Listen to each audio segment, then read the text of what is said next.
and his newest book just came out 8 days ago called The Internet of Money, which is a masterpiece to read. Please help me welcome Andreas Antonopoulos.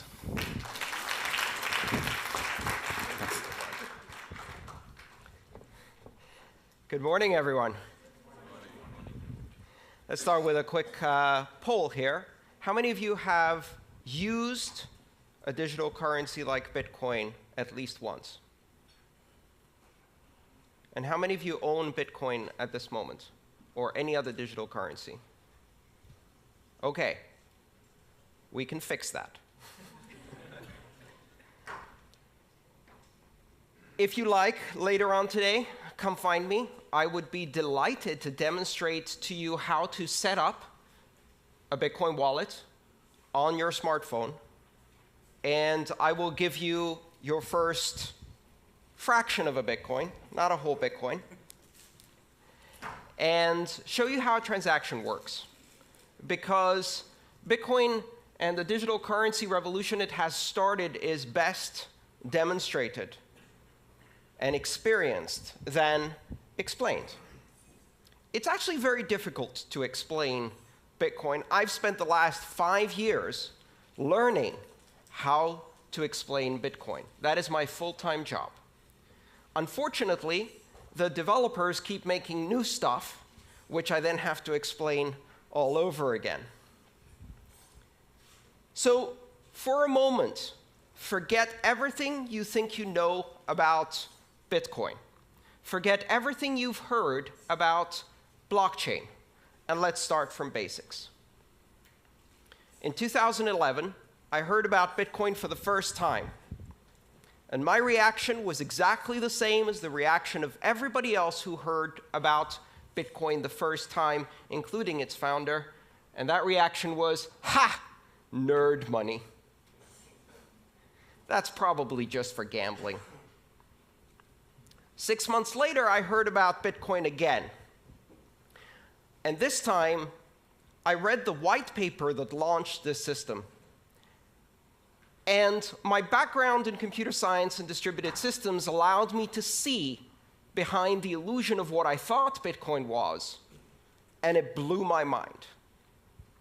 In my life, I have now had 6 occasions in which I have become absolutely obsessed with a system of technology to the point of forgetting to eat, forgetting to sleep, and consuming as much knowledge as I possibly can. My first computer, when I was 10 years old, my first programming language experience, my first modem, my first access to the web, the first time I used the web browser, the first time I downloaded and installed the Linux operating system,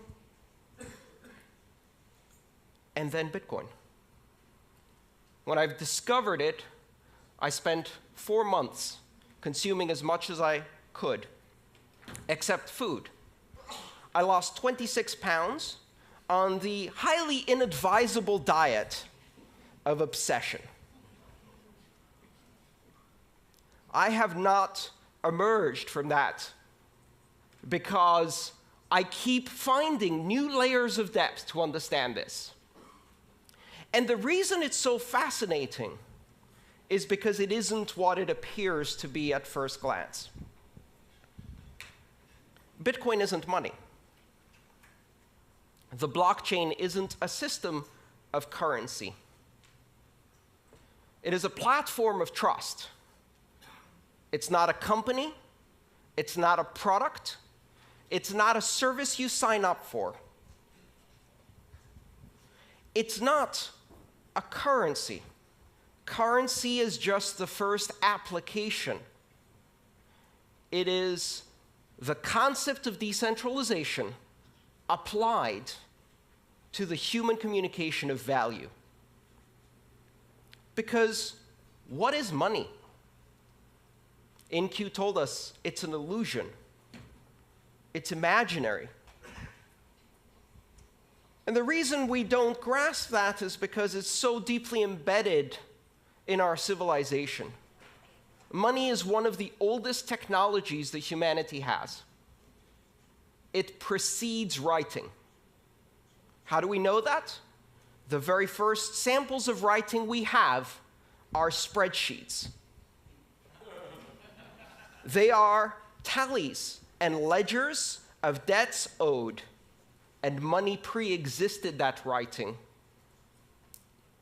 You might even speculate that money had an oral tradition until it needed to invent a written tradition, so writing was created for it.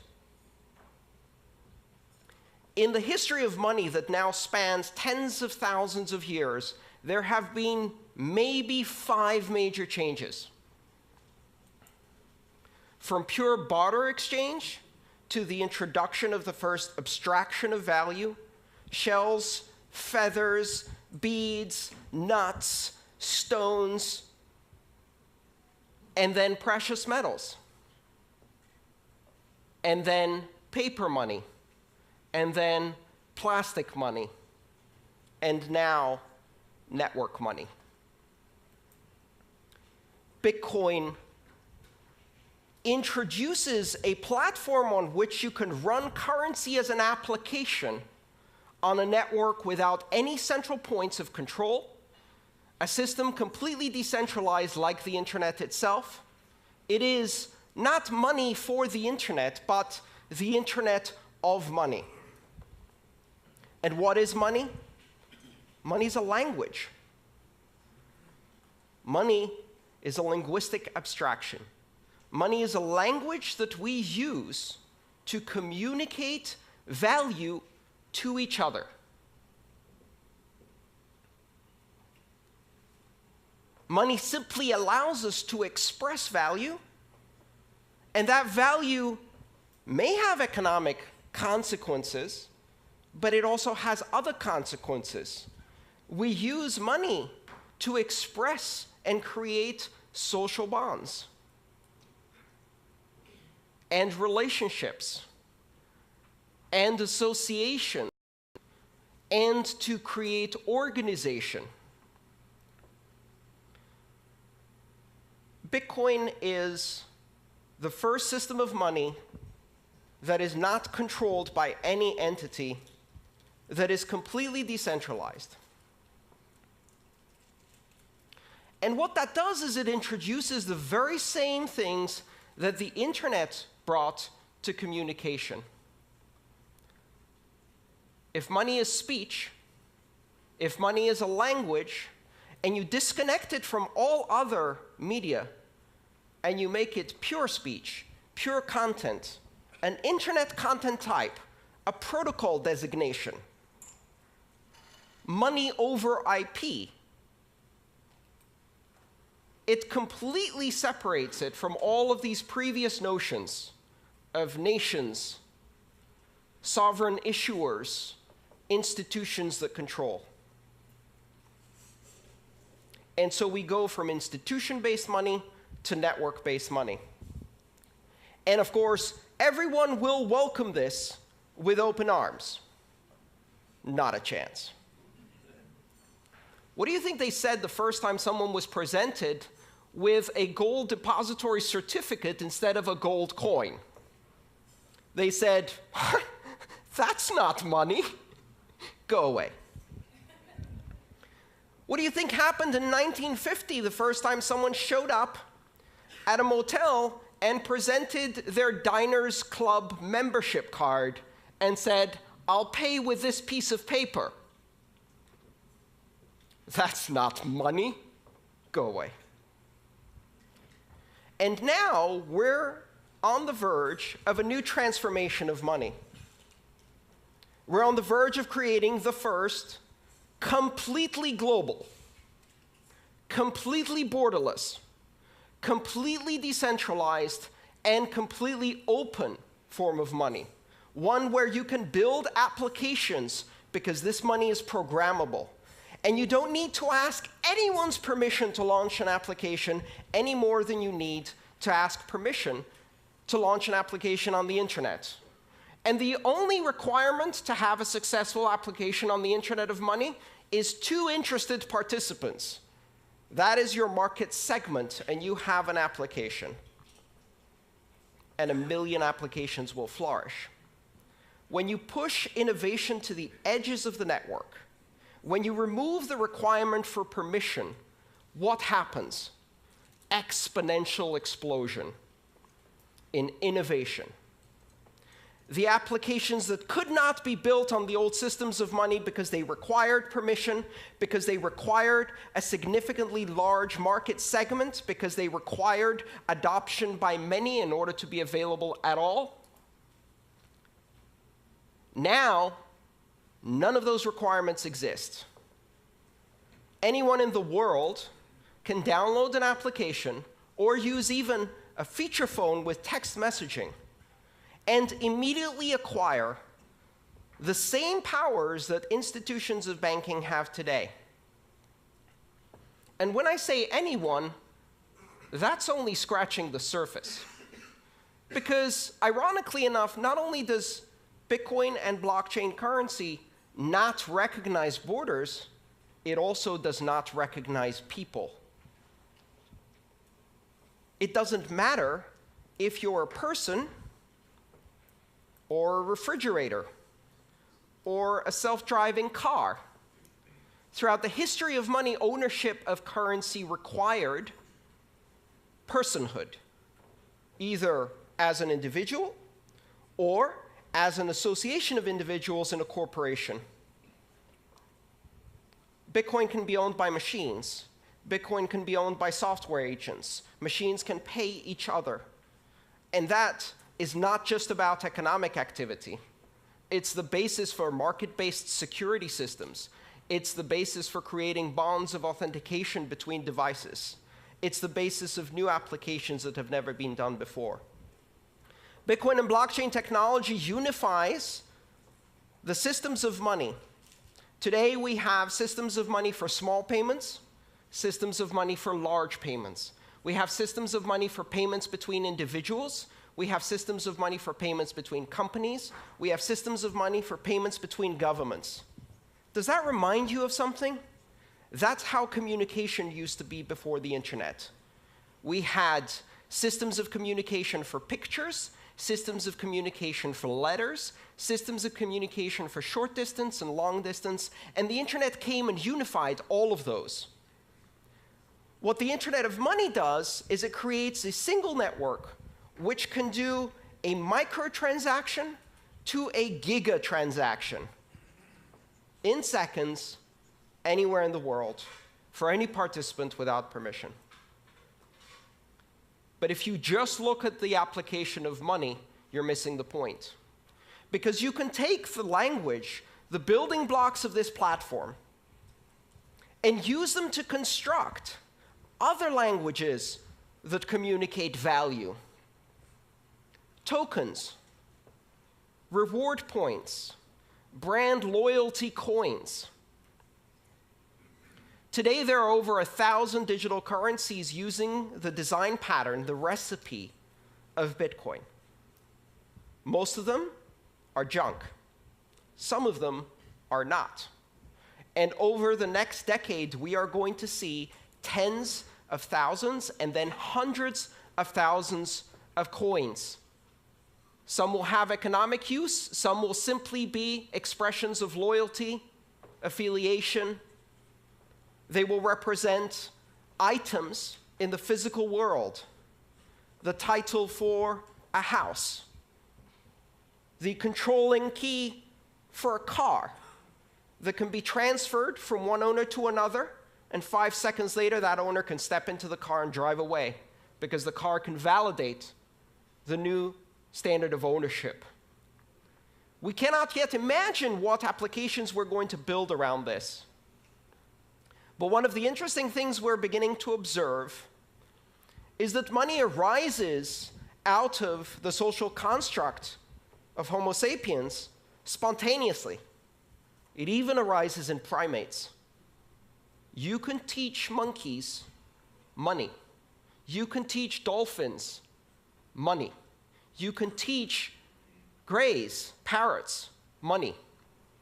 And they will learn how to exchange abstract tokens for food and then use them to build social relationships. They'll also invent strong-arm robbery. Beat up the other monkey, take away its pebbles, eat the bananas. And we see that same thing happen in children. Toddlers invent money in kindergarten. Blocks and rubber bands and Pokemon cards and other little tokens, abstractions of value that they exchange to strengthen social bonds, to express loyalty and friendship, to learn about sharing. Children will be building currencies. Only this time, these currencies will be global, unforgeable, and scalable on day one. A few years from now, Maria will be launching Maria Coin in her kindergarten to compete against Joey Coin. And it won't really matter to anyone. Until, of course, Justin Bieber launches Justin Bieber Coin, and it happens to surpass the market capitalization of 30 nations on this planet. And we are all writing horrified opinion editorials about how the world is going to hell.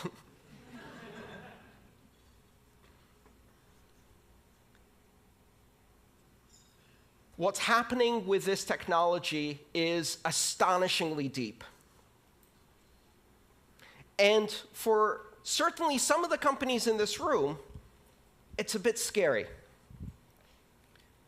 Banking has never been the most innovative sector in the world because there is a very careful balance between innovation and the conservative fiduciary duty that exists in banking, that must exist when you control other people's money. And yet with Bitcoin, you don't control other people's money. In Bitcoin, I control my money. I have complete and total authority over my Bitcoin. It cannot be seized, it cannot be frozen, it cannot be censored, my transactions cannot be intercepted, and they cannot be stopped. And I can do so with almost complete anonymity, and so can anyone 5 minutes after they download an application, and money has changed forever, and banking has changed forever.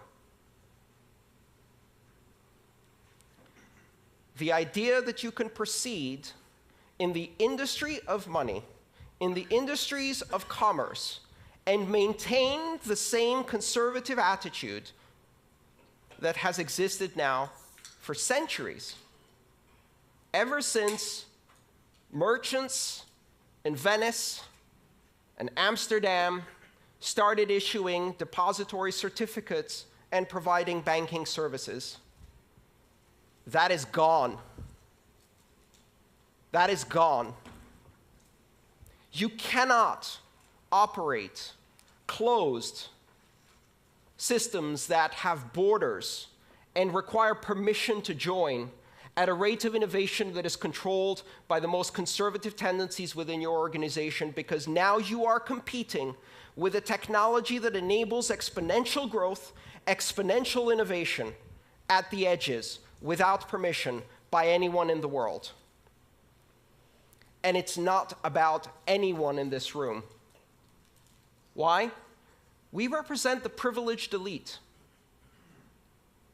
I can go onto a brokerage account, open it up online, and be trading on the Tokyo stock market within 12 hours in yen. That is the privilege that I have. 1.5 billion people have that privilege. 6 billion people can operate mainly in one currency and perhaps have some basic banking services. 4 billion people are significantly underbanked, and an astonishing 2.5 billion people are completely unbanked. They will leapfrog. They will never have a relationship with a bank. Every single child born today will never have a bank account. They will have a bank app. A bank app that doesn't give them an account, a bank app that makes them a banker, an international banker in an app. They will not be permitted to open a bank account until they're 16 years old. By that time, I hope they will have at least 6 or more years of experience with digital currencies. And I would like to watch them walk into a bank branch to have someone explain to them what 3 to 5 business days means. It is highly likely that children born today will never get a driving license because they'll have self-driving cars, but they will also never use paper money.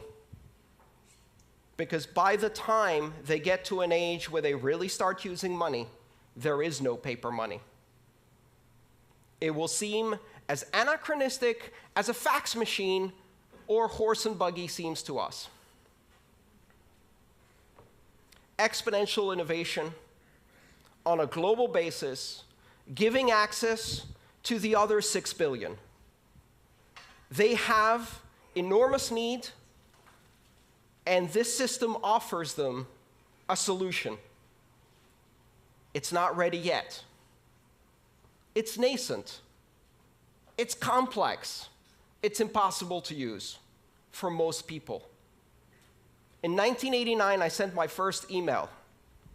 In order to do so, I had to compile a version of the Unix mail program using a C compiler and Unix command line skills. I had to set it up on the command line, type out my email, and that email was transmitted across the great internet in an astonishing 3 days. Exactly 20 years later, my mother replicated that experience with a swipe. Bitcoin today and all of the currencies that are built on that recipe are just at the same level that the internet was in 1991. Only now we have the internet. And so the rate of exponential growth has already started. The innovation is growing at an astonishing rate. I spend every single day full-time trying to keep up with Bitcoin. Just one currency, and it's almost impossible. Do not underestimate this. Do not listen to the people who tell you that Bitcoin is just for pornographers, terrorists, drug dealers, and gamblers. Remember that they said the exact same thing about the internet. And when you give it to 2 or 3 billion people, they're not interested in those things. They're interested in sharing cat videos. And now we have an internet of 1 billion cat videos. When you take digital currency mainstream and give it to the 4 billion people who have been isolated from international finance and commerce, and you give them the opportunity to control their money against despotic governments and corrupt banks that are stealing from them, you give them the opportunity to control their future. You give them the opportunity to transact with everyone in the world, to own title on their own property in a fully transferable digital token that is recognized everywhere. Control over finance that cannot be seized, frozen, or censored. They will buy food, healthcare, sanitation, education, shelter, because that's what we do. And they will not be denied this technology. Do not underestimate where this is going. The Internet of Money was launched on January 3rd, 2009. It's coming. It's coming faster than you can imagine. It's deeper than you can fathom. It's more sophisticated than you can immediately understand. It takes years of study just to see all of the implications. And it is a gift to the entire world, a technology that represents the 6th greatest innovation in the technology of money, the most ancient technology of our civilization. Thank you.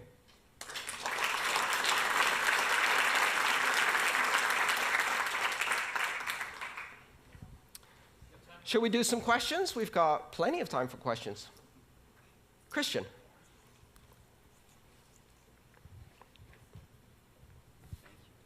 What determines the buying power of the currency?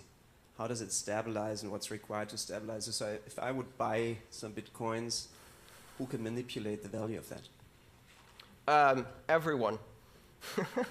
The buying power of Bitcoin is determined in exactly the same way that the buying power of the euro, the British sterling, the Japanese yen, or the US dollar is determined through market forces of supply and demand in international liquid markets that operate around the clock. One of the fundamental differences is that Bitcoin trading never ceases. Has been going continuously for 7 years. The network never stops. Every 10 minutes, Bitcoin's heart beats, and transactions are processed. The exchanges never close. There is no closing price for Bitcoin. It is a rolling average. And in that trading, a market capitalization of approximately $12 billion is now traded internationally. What is $12 billion for a global currency? It's a guppy swimming in shark-infested waters. And every trader, every whale goes in there and just kicks that price around. So right now, the experience of living on Bitcoin, which I have been doing full-time for more than 3 years, is a roller coaster. It's an absolute roller coaster. I've seen shifts of 20 or 30% in a day.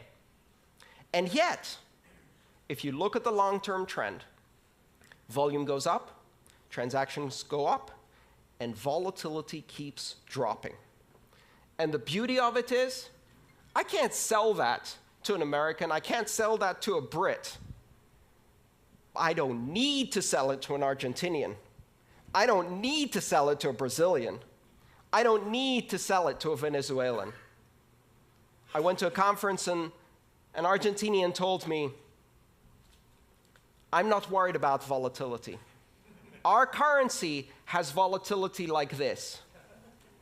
Bitcoin has volatility like this. I'd rather be going in that direction. And you don't need to tell them why. Their government threw people out of airplanes not more than 35 years ago for disagreeing. They already know why the separation of state and money is a good idea. And so volatility is relative.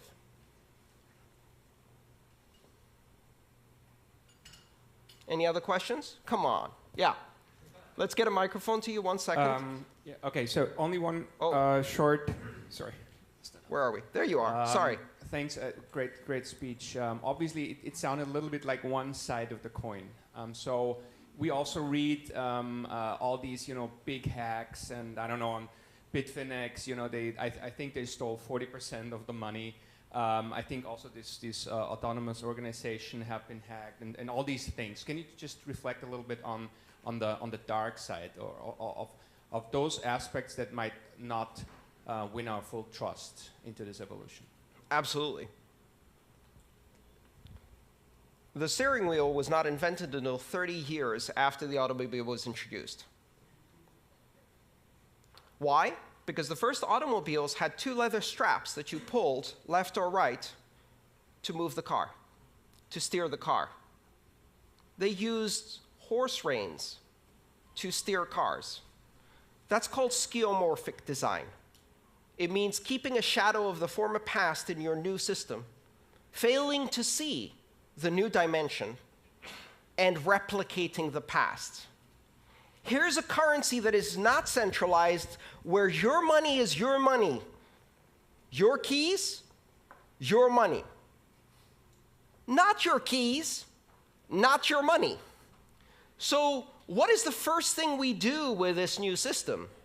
We build centralized institutions of custodial control that take other people's money and hold it for them. Well, guess what? The entire history of banking, the entire system of regulation and oversight is based on the simple, centuries-old understanding that when somebody else holds your money, chances are they're going to run away with it. And the entire system of regulation is designed to prevent that, and yet it still happens all the time. in hedge funds, in banks, in national currencies all the time. And so, of course, if you replicate custodial accounts, exchanges that take other people's Bitcoin and concentrate it, it happens again. Even worse, because there are no oversight and regulations in most of these spaces. The answer is really simple. Stop centralizing the decentralized currency. Stop trying to replicate the banking past in the future of money. And the important thing to realize is that security in Bitcoin is an emergent property that exists because of the decentralization of control and power. If I want to hack 1 million customers' Bitcoin and they're holding their keys, I have to hack 1 million customers. If they all give their keys to one person or one organization, then we've got a honeypot. A honeypot that attracts the attention of every hacker on the planet. And notice what's happened. Over 7 years, and with a market capitalization of $12 billion, Bitcoin is the largest cryptographic deployment in the world, the largest public key infrastructure in the world, the largest security honeypot in the world. And it is not secure because it doesn't get attacked. It is secure because it generates immunity by being attacked all the time, 24 hours a day by the most sophisticated attackers this planet has. And if you, in that environment, set up a centralized custodial exchange using PHP and MySQL, and you park a $150 million honeypot in there, you're inviting the sharks. Bitcoin banks get hacked. Bitcoin exchanges get hacked. Bitcoin has not been hacked and cannot be hacked because there is no point of control that you can apply pressure on. It's completely decentralized. All right, maybe one more question? Yes. Where does supply of Bitcoin come from? And are you sure the market doesn't get oversupplied? The supply of Bitcoin is determined algorithmically based on a geometrically declining supply function, meaning that in the beginning, every 10 minutes, 50 new Bitcoin are created. So every block, the heartbeat, 10 minutes, created 50 new Bitcoin. This Bitcoin is used as a reward in a game theory-based security model that ensures that every transaction is independently validated by completely anonymous actors who have to stake electricity as a guarantee of the security work they've done. And if they succeed in doing the security work of validating transactions correctly, they earn as a reward, based on a probabilistic return, that reward, 50 Bitcoin every 10 minutes. That's how currency is introduced into the economy. Every 4 years, it gets cut in half. 50 to 25 in November of 2012. And this year in July, this past July, we had our second halving event, which was celebrated with birthday parties all over the world. And Bitcoin's reward went from 25 to 12.5 Bitcoin. As a system, it's designed to have a monetary policy that is purposefully deflationary and simulates the issuance of precious metals. It gets harder and harder and harder to mine gold at greater and greater and greater cost. And Bitcoin is the same. The idea being that less and less is issued over time. If you follow that geometric curve, at some point you reach the end. In the year 2141, Bitcoin is no longer issued. 21 million coins is the asymptotic cap. It will never reach 21 million coins. That is part of the protocol. It is an unchangeable part of the protocol, and it is a rule enforced by every system that participates in the Bitcoin network. It is meant to be sound money, but it's not the only monetary policy that exists. There are several other currencies that implement different monetary policies. The idea is really for Bitcoin to serve as a very, very solid reserve currency for many other things. Andreas, may I ask you one question? Please. What advice do you have to give to companies here who are from non-financial institutions about how they should take tactical steps to think about experimenting with the blockchain in terms of storing value? I think understanding that it's not just currency, understanding that it is a platform for trust, understanding that it can be used as a historical record of truths that can register information, that it can be used to create all kinds of tokens that can be exchanged between your customers, your suppliers, your manufacturers, that it can also be used simply as a currency for any cross-border transactions, import-export activities, remittances-based flows, paying associates and affiliates, all of the things that today are expensive, slow, and difficult become cheap, fast, and easy when you use one of these digital currencies, but it's still early. For now, learning about it. Here's the one important thing you must understand. You will hear a lot about blockchain. And most of what you hear about blockchain is not the internet of money. It is the intranet of money.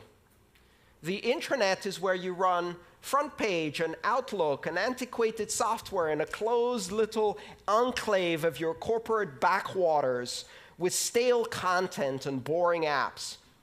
And in the end, it's full of viruses anyway because you can't keep it secure.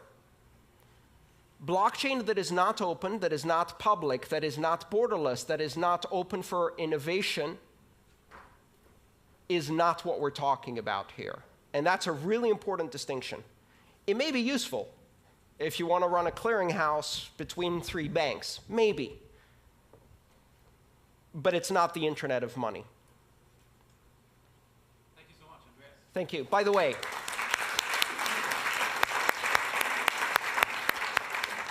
everybody who asked a question gets a free copy of my book. Come and see me in the back there. Thank you so much. Thank you.